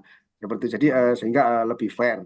Atau mungkin alternatif kedua, bila mana ini tidak bisa, saat kru ini ada masalah di pelayaran kan ada istilah DPA ya, designated sensor, di mana salah satu tugas daripada DPA adalah menjadi jembatan antara manajemen kantor dengan manajemen kapal. Oh, ya. Nah, ini siapa namanya si nakoda ini bisa membuat catatan ke DPA. Nah, nanti tentu DPA dengan kekuasaannya, karena DPA itu punya apa namanya akses langsung ke top manajemen, artinya level tertinggi ya. Kalau ada beberapa direktur, dia langsung ke direktur utamanya. Jadi mempunyai hubungan antara kapal dia sama ini, sehingga mereka bisa apa namanya menyampaikan untuk apa.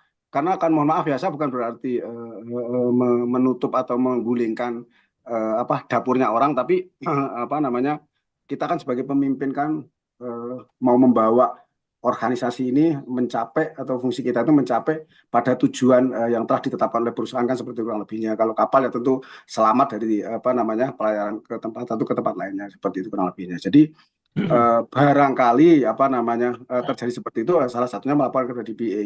DPA nanti yang akan bisa menggerakkan ke bagian crewing dan sebagainya.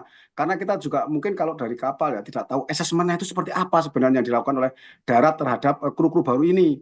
Apakah sesuai dengan prosedurnya atau tidak. Karena kebetulan saya pernah juga mengassess ya, artinya bahwa walaupun sudah melalui 4 tahapan sebelum ke saya, itu 90% itu tidak bisa masuk, artinya tidak bisa lolos karena ada sesuatu yang memang dilakukan. Ada orang dalam digendong. Nah, ini mau izin ya, saya boleh berbagi sedikit tentang orang dalam. Saya pernah mengalami, saya sendiri ini berbagi pengalaman sebenarnya.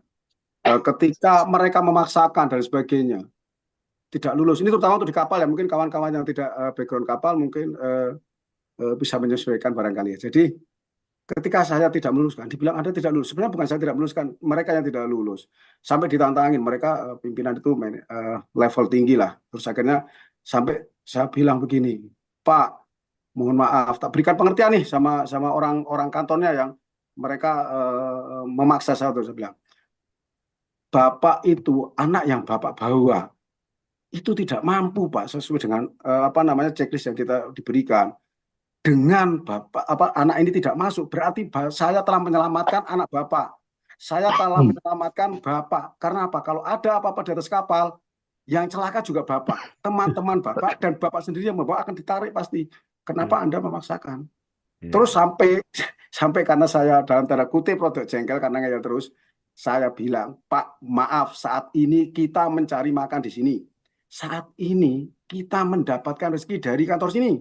Ya kan, jika in case ada sesuatu di atas kapal yang menyebabkan major accident, misalkan contoh, sampai saya bilang perusahaan kita belum apa-apa dibandingkan yang lain-lain.